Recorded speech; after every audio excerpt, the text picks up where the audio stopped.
Dans le choix de cette maison, il y a bien sûr l'architecture, mais il y avait aussi la situation, parce qu'un belvédère au-dessus de la Dordogne, avec cette vue à 180 degrés sur toutes ces vallées, moi je trouve que c'est très magique. Et les soirées que l'on peut passer sur ce belvédère avec les belles nuits douces de Dordogne sont très agréables.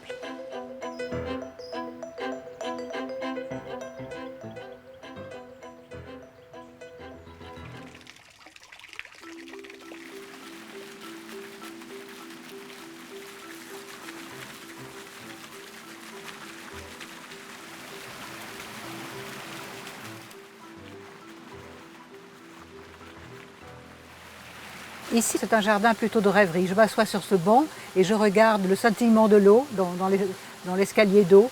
J'y travaille un peu moins qu'ailleurs. C'est la rêverie d'une promeneuse solitaire, mais c'est surtout, je crois, plutôt de la contemplation, c'est-à-dire regarder cette eau qui coule. Ça, c'est une vraie détente.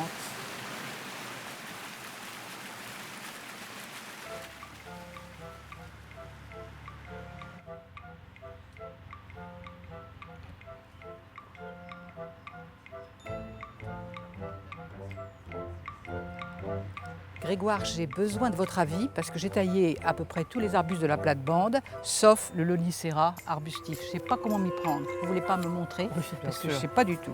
Non, ce qui serait intéressant sur ceux-là, c'est de garder les bois les plus âgés et d'enlever tous les rejets à la base. D'accord, mais c'est beaucoup, et puis j'en ai plein dans la plate-bande. Effectivement, ça va être un gros travail, Oui. mais ça apportera beaucoup de transparence au niveau des pieds, ça sera assez joli, assez élégant. Voilà, donc effectivement, il y a beaucoup de pieds à enlever, mais je pense que le massif, il gagnera en légèreté et en lumière.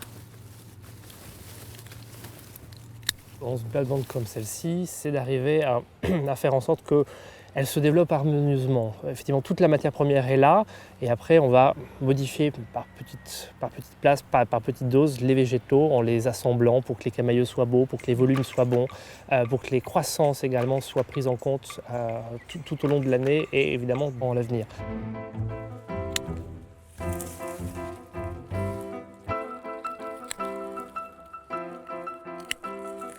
Je consacre beaucoup de mon temps libre ici au jardin en général et j'ai une affection toute particulière à cette plate-bande puisque j'ai planté moi-même tous les végétaux qui y sont, issus de ma production, qui plus est. C'est un grand plaisir de voir ce qu'on a mis en terre se développer. C'est d'une certaine façon un peu donner la vie, même s'il s'agit de végétaux, et je trouve que c'est très gratifiant pour le jardinier.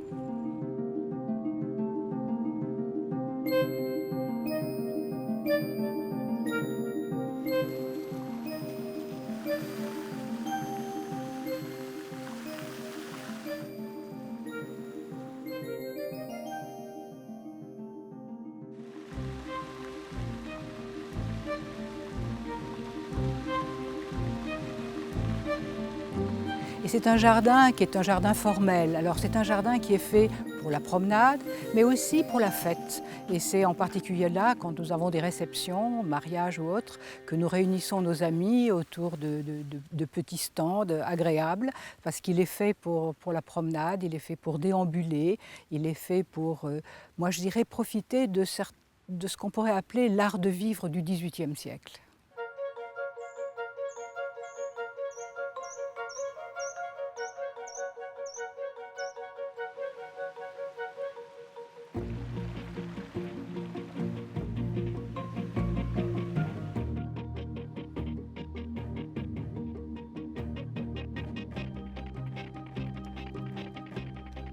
Ça déséquilibre pas la plate-bande? Ça donne de la verticalité au bon endroit, c'est très bien.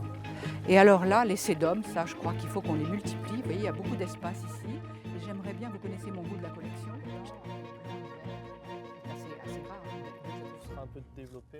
Parce que moi j'adore planter. Et Grégoire me dit, qu'est-ce que vous me dites? Il y en a assez. Disons qu'il faut juste la bonne chose au bon endroit. Voilà.